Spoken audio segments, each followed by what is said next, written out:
Ben oui, aujourd'hui, en fait, on célébrait la Journée nationale des cuisines collectives.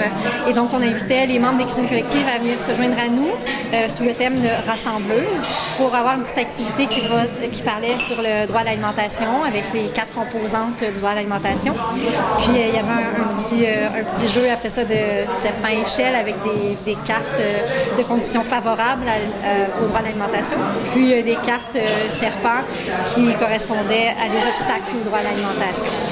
Puis on clôt tout ça avec une soupe communautaire qu'on leur offre. C'est une activité qui a été faite conjointement avec Familita. Oui. C'est pas la première. Non, c'est la première qu'on a fait ensemble. On a planifié une autre, mais c'est pas passé. C'était durant la pandémie.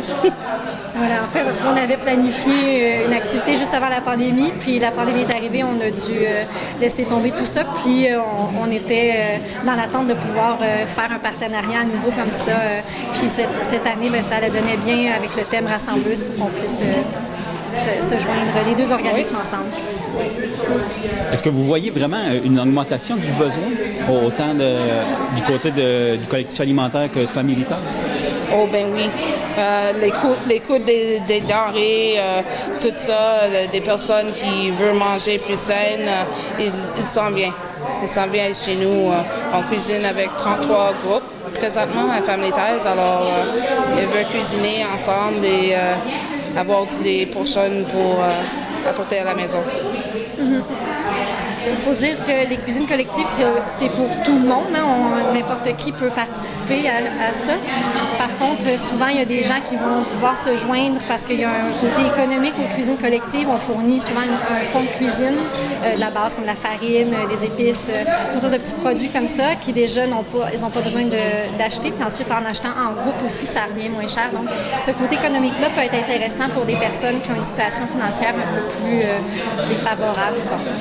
Par contre, les cuisines collectives, c'est pas que ça non plus. Il y a aussi par rapport à briser l'isolement, socialiser, tout ce qui est d'autonomie alimentaire. On parle de droit à l'alimentation également. C'est aussi une bonne occasion de transmettre le savoir culinaire. Il y a vraiment beaucoup de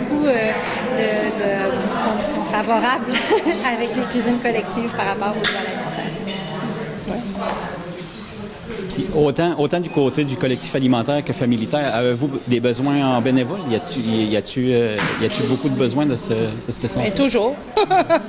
Toujours en besoin de personnes pour aider à faire des événements comme aujourd'hui. Mais tu peux appeler à Family Ties pour savoir, pour écrire ton nom, pour être bénévole. C'est assez simple que ça. Puis la meilleure façon de rentrer en communication avec vous, c'est quoi? N'importe quoi, Facebook, email, téléphoner le numéro de Family Ties. De notre côté, même chose. Nos portes sont toujours ouvertes pour des nouvelles personnes qui voudraient s'impliquer dans notre organisme. On a plusieurs sphères aussi à l'organisme. Il n'y a pas que les cuisines collectives, mais on fait aussi de la récupération alimentaire, on fait aussi des dépannages alimentaires, on fait des jardins communautaires. Donc, toutes les personnes qui peuvent être intéressées par ces différentes sphères-là sont les bienvenues avec nous, autant aussi pour les événements. Puis pour s'inscrire, pour s'impliquer plutôt, vous pouvez soit communiquer avec nous par téléphone, courriel, Facebook également. Bien, bonne activité. Merci beaucoup.